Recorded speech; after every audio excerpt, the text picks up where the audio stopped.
Lawoke barang kan ngono to. Ya itu wajar manusia. Tapi alangkah lebih baiknya kita berpikir secara sehat. Dalam arti sehat itu tidak muluk-muluk lah kan gitu. Iya, punya keinginan tapi sesuai dengan kemampuan yang kita punya. Kita tetap berjuang, tetap bekerja.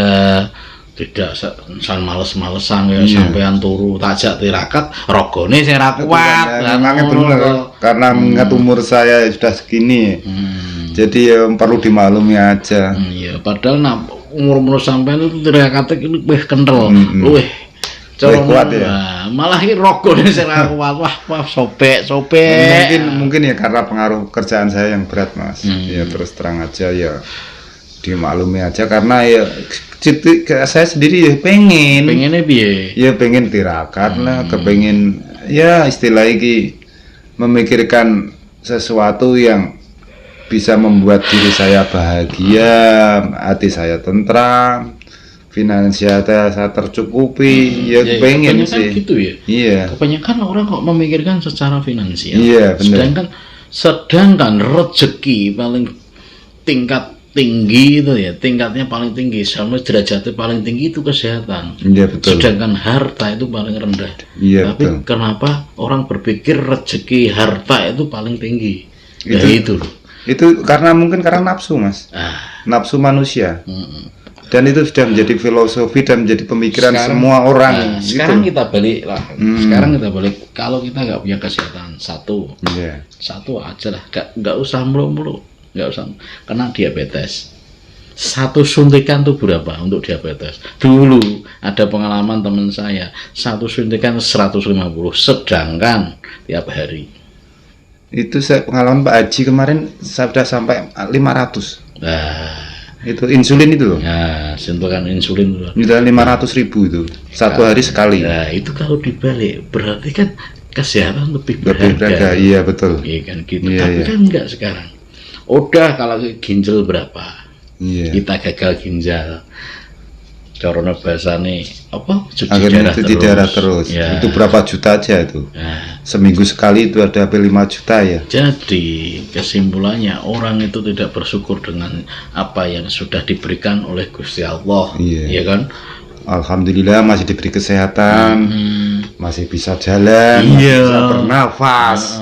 Masih bisa ngomong di podcast Bro Dedi seperti itu. Jadi kita jangan terbalik ya teman-teman pemirsa.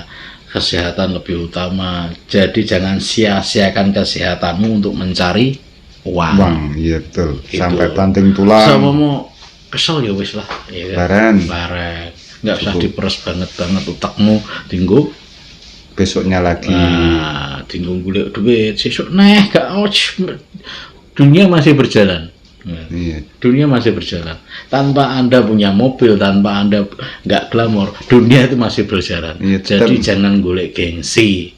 Sedangkan sekarang sekarang itu dilema sekali dengan gengsi gitu. Biarpun naik mobil ya. Dijual. Iya, kan gak yuk kualik juga Itu suatu kalau kayak masnya seneng loh, perawan-perawan. Iya, kalau saya punya uang. Iya. Berarti cita-citanya nanti itu tapi tuku perawan. Iya enggak Mas. Kita punya tujuan mulia Mas, ingin membahagiakan anak-anak, cukup lah. Kalau menurut saya ya kan sampean wis umur sudah segini wis kita hidup sendiri juga lebih nikmat. Sampean sama mau dibojo kok mikirin ngopeni neh gitu. Ya sama mono sing apik ya gak apa-apa ditampa Mas. Apa meneh sugih sisan ya. Lagi kembali sugih lagi tuh. Iya, finansial lagi. Itu masih kualik. Ini di sini saya mau mengajak sampean pemirsa semua ya. Membalikkan fakta lagi, membalikkan mindset orang lagi. Jadi kesehatan itu lebih penting daripada kita sugih harta kita. Soalnya apa? Kesehatan iso ngentekke hartamu. Iya, betul. Sakit bisa sakit bisa menghabiskan kita jaga diri kita lebih baik, ya kan? Ya semua rezeki sudah diatur oleh Gusti Allah. Ngono. Entuk iki ya wis disyukuri, ya kan? Iya. Ya kaya apa nak kalau memang belum jatahi ya ndak kelakalan. Ya ngasih apa sikile sempal ya lho. Wis ra bakal kentuk kan. Soalnya wis memang jatahnya segini, kita syukuri kan. Ya mamarai ya kadang masih ada orang-orang kayak ya memang di sini gini Mas, di sini memang duit bukan segalanya, tapi segalanya butuh duit. Iya, betul. Tapi kan nggak semuanya butuh duit. Iya, cuma makan, kadang beli beras gitu ya. Nggak semuanya diselesaikan dengan uang kan gitu. Ya karena nafsu manusia tadi, keinginan seperti ingin beli ini sebenarnya kan itu kebutuhan sekunder kan. Kebutuhan primernya cuma makan, satu piring udah kenyang. Nggak kayak kita lah, sementing untuk rokok ya itu bahagia rokok. Iya, agak utang ya lebih bahagia, alangkah bahagia lah. Moga insyaallah, amin. Di situ kan kita ya tetap melakoni kan, harus dijalankan. Harus piye wis rencanane Gusti Allah kan. Tapi akan terberat kan mengendalikan nafsu manusia untuk ini itu yang paling susah. Kadang karena mungkin melihat teman, melihat tetangga gini gitu kan. Pikiran yang maunya lurus kadang-kadang jadi terbelok. Wah iya, perasaan iri dan segala macam, kepengen ini kan ada tetap. Ya ada lah, cara kita manusiawi, tapi kan bisa dikendalikan. Nah iya, sebaiknya kita para pemirsa semua untuk mengendalikan hawa nafsu seperti itu harus bisa dengan kita mendekatkan diri kepada Yang Maha Kuasa dengan berdoa. Dan belajar untuk menjadi ikhlas dan menerima apa adanya, itu yang paling susah Bang. Ya ini tadi saya juga ngobrol-ngobrol dengan Mbah Yai ya. Iya. Dia adalah mengutip sedikit tentang kegelapan hati kan. Lah kenapa kok menungso kok hatinya gelap? Sedangkan ya kan Allah itu adalah cahaya, Rasulullah adalah cahaya. Nur. Kenapa sih kita tuh kok gelap hati nih, semrawut, butek? Nah, karena apa? Kita tidak mendekat ke Allah dan Rasulnya kan gitu loh. Ya kita ben padang atine Tuhan kebuka atine ya kan, mendekatkan diri mendekatkan diri kepada Allah dan Rasulnya. Kita selalu ingat, kita selalu berzikir, nanti hati kita akan ayem, terang, damai, terang. Dia cahaya kan gitu. Mereka itu mereka Allah sama Rasulullah itu cahaya. Wis terbuat dari cahaya. Nggak mungkin kan kegelapan itu ada kan. Kalau kita mendekat selalu ingatkan gitu. Ya ini baru tadi saya ngobrol-ngobrol sama Yai itu. Dengan zikir ya.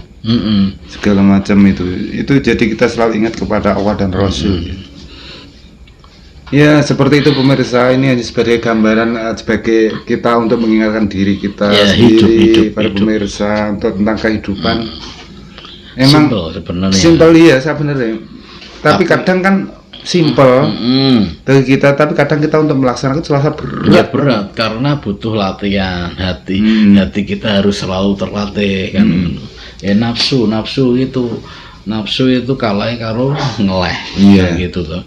Ya kita kalau selalu berpuasa apa kan nafsu kita bisa terkendali. Contoh pas kita puasa ya kan, nafsu makan, nafsu minum kita kan terkendalikan dan badan jadi sehat sebenarnya kan gitu lah. Dan organ-organ istirahat jadi sehat kan. Tapi kalau sudah nggak puasa kayak gini, sembarang dibabat, sikat semua, gedang-gedang gablok enteng kan gitu loh. Mereka karena lapar. Nah, gitu. Kita harus bisa ya mengendalikan pikiran kita, nafsu kita, hati kita kan gitu, supaya istilahnya kita lebih tenang, lebih adem, lebih ayem. Kalau kita selalu mengingat kepada Allah, berzikir, beribadah, dan mengingat Rasulullah juga, hati kita akan terang dalam kita mau bekerja, mau apapun enak, enggak terlalu terbentur dengan situasi keadaan di sana sini yang begitu terlalu banyak penggoda. Ya kita umur segini ya pengennya ayam ya Mas. Iya. Pengennya ayam. Hidup mapan, ayem. Ya mapan bukan berarti kita punya Ya, uang banyak. enggak, mapan dalam arti ayem hidupnya ya istilahnya dalam rumah tangga ya dikatain mau ayem tentrem ya cara istilahnya Jawa niki ono gesrai rumah tangga itu ya wajar. Tapi tidak harus berlebihan gitu loh. Ya nanti suatu dimusyawarahkan sama istri sama suami kan semua masalah jadi clear. Jadi kita itu bisa dalam menjalani hidup ya enak gitu loh.